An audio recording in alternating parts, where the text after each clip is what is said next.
The year is 1955. The world is still recovering from the wounds of World War II, yet, beneath the surface of everyday life, a new kind of tension is brewing. The Cold War, a global chess match between the United States and the Soviet Union, casts a long shadow over the world. This is a year of profound change, a year where the seeds of the future are sown. From the streets of Montgomery, Alabama to the bustling laboratories of scientific innovation, 1955 would become a pivotal year in history. It was a year where the old order began to crumble, making way for a new era. The year 1955 was witness to a complex interplay of events, a tapestry woven with threads of hope and despair, progress and conflict. It was a year of dramatic confrontations and subtle shifts, all contributing to the reshaping of the global landscape. This is the story of 1955, a year that changed the world. In 1955, the Cold War was more than just a political standoff. It was a constant, looming presence in the lives of ordinary people. The fear of nuclear annihilation hung heavy in the air. The two superpowers, the United States and the Soviet Union, engaged in a dangerous game of brinksmanship. Each side sought to expand their influence, leading to proxy wars and ideological battles. The formation of the Warsaw Pact in May 1955 solidified the division of Europe. The Warsaw Pact stood as a counterpoint to NATO. This event heightened tensions, creating a climate of fear and mistrust. The Taiwan Strait crisis brought the world to the brink of war. The People's Republic of China threatened to seize Taiwan. The United States deployed naval forces to the region. The crisis was eventually averted, but the Cold War was far from over. Amidst this atmosphere, the Geneva Summit offered a glimmer of hope. In July 1955, leaders from the United States, the Soviet Union, the United Kingdom, and France met in Geneva. The summit aimed at reducing Cold War tensions. It marked a thaw in relations between the superpowers. For a brief moment, the world dared to hope for a peaceful resolution. However, the hope engendered by the Geneva Summit was short-lived. In December 1955, the United States sent its first military advisors to South Vietnam. This event marked the beginning of America's direct involvement in the Vietnam War, a conflict that would drag on for decades and claim the lives of millions. While the Cold War raged on the global stage, another battle for freedom was being waged on the streets of America. The year 1955 marked a turning point in the civil rights movement, a struggle for equality and justice for African Americans.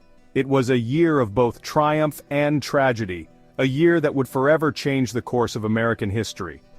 On December 1, 1955, a 42-year-old seamstress named Rosa Parks refused to give up her seat on a Montgomery, Alabama bus to a white man.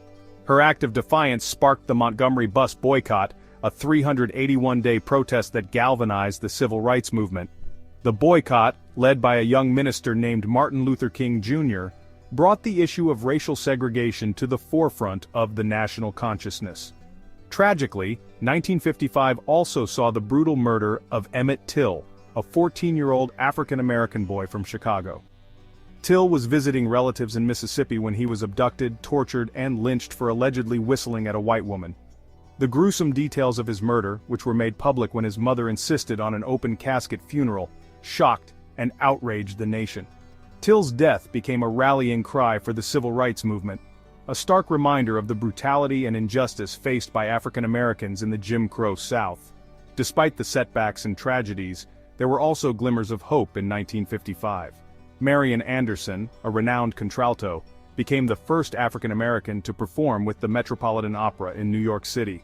Her historic performance on December 7th shattered racial barriers in the world of opera, paving the way for other African American artists to follow in her footsteps.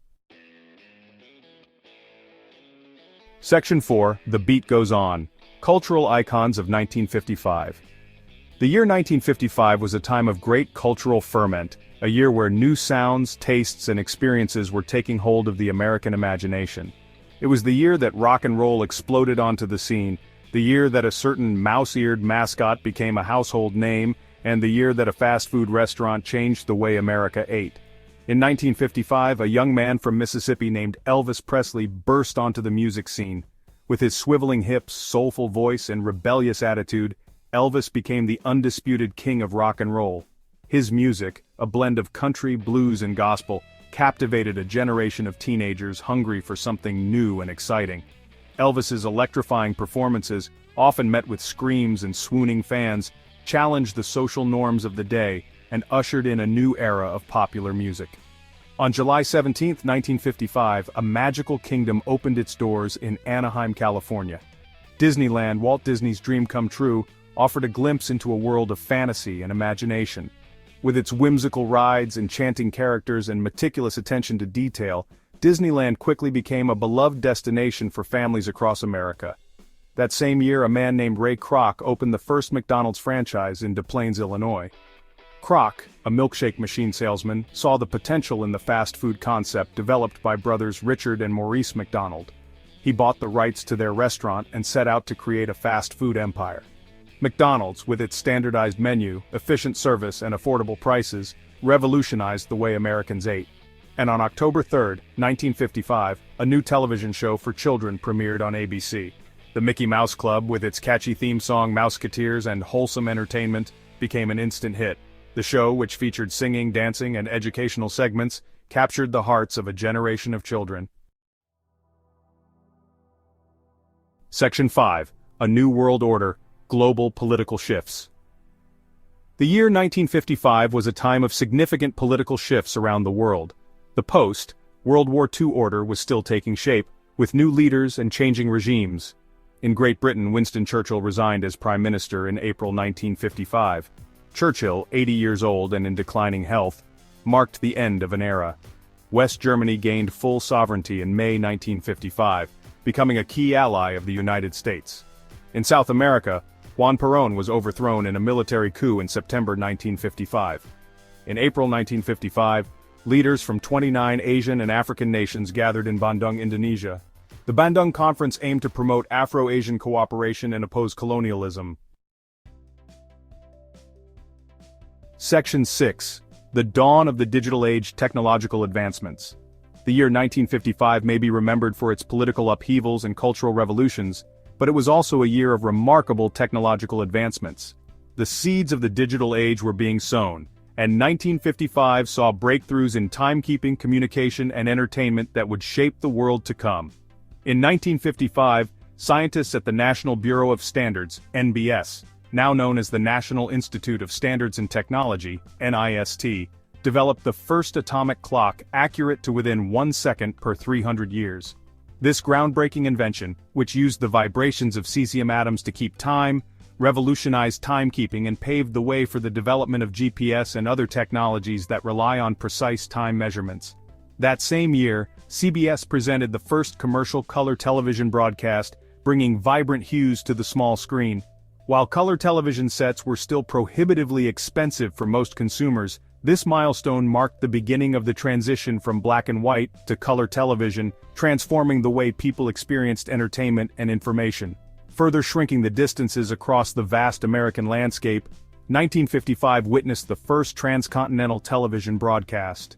This technological marvel allowed viewers from coast to coast to experience events in real time, uniting the nation through the shared experience of television. And in November 1955, transcontinental direct dial telephone service was introduced, revolutionizing communication. No longer would long-distance calls require the assistance of an operator. Instead, callers could directly dial numbers across the country, making it easier and faster than ever to connect with friends, family, and business associates. Section 7. The Echo of 1955. As the curtain closed on 1955, the world stood at a crossroads. The events of that year, both momentous and mundane, had set in motion forces that would continue to shape the world for decades to come. The Cold War, though seemingly intractable, had entered a new phase, one marked by both confrontation and attempts at dialogue. The Civil Rights Movement, energized by the courageous actions of ordinary citizens, was gathering momentum, its call for justice, impossible to ignore. And in the realms of culture and technology, a new era was dawning, one that promised both unprecedented possibilities and unforeseen challenges. The year 1955 was a year of beginnings and endings, of hope and despair, of progress and setbacks. It was a year that reminded the world of humanity's capacity for both great good and great evil. But above all, 1955 was a year that demonstrated the power of the human spirit to strive for a better tomorrow, to challenge the status quo, and to dream of a world where peace, justice, and equality would prevail.